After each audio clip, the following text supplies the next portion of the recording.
IPL-ൽ പഞ്ചാബ് കിങ്സിനെതിരെ കഴിഞ്ഞ ദിവസം നടന്ന മത്സരത്തിൽ രാജസ്ഥാൻ റോയൽസ് 10 റൺസിന് പരാജയപ്പെട്ടിരുന്നു. നമസ്കാരം. മത്സരത്തിൽ ആദ്യം ബാറ്റ് ചെയ്ത പഞ്ചാബ് 20 ഓവറിൽ 5 വിക്കറ്റ് നഷ്ടത്തിൽ 219 റൺസാണ് നേടിയത്. വിജയലക്ഷ്യം പിന്തുടർന്നിറങ്ങിയ രാജസ്ഥാൻ ഇന്നിംഗ്സ് 7 വിക്കറ്റ് നഷ്ടത്തിൽ 209 റൺസിൽ അവസാനിക്കുകയായിരുന്നു. മത്സരശേഷം ടീമിന്റെ മോശം പ്രകടനങ്ങളെക്കുറിച്ച് രാജസ്ഥാൻ പരിശീലകൻ രാഹുൽ ദ്രാവിഡ് സംസാരിച്ചിരുന്നു. മത്സരത്തിൽ ബൌളർമാർ 20 റൺസ് അധികമായി വിട്ടുനൽകിയെന്നാണ് ദ്രാവിഡ് പറഞ്ഞത്. ബാറ്റർമാരെ മാത്രം കുറ്റപ്പെടുത്തുന്നതിൽ അർത്ഥമില്ല.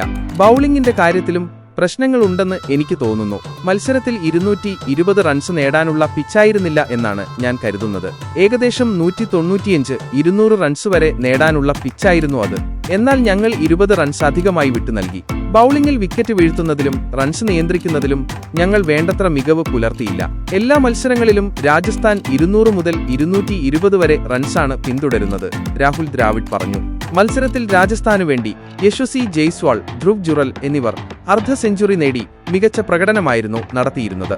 ജുറൽ 31 പന്തിൽ 3 ഫോറുകളും 4 സിക്സുകളും ഉൾപ്പെടെ 53 റൺസാണ് നേടിയത്. ജയ്സ്വാൾ 25 പന്തിൽ 50 റൺസും നേടി. 9 ഫോറുകളും 1 സിക്സുമാണ് താരം നേടിയത്.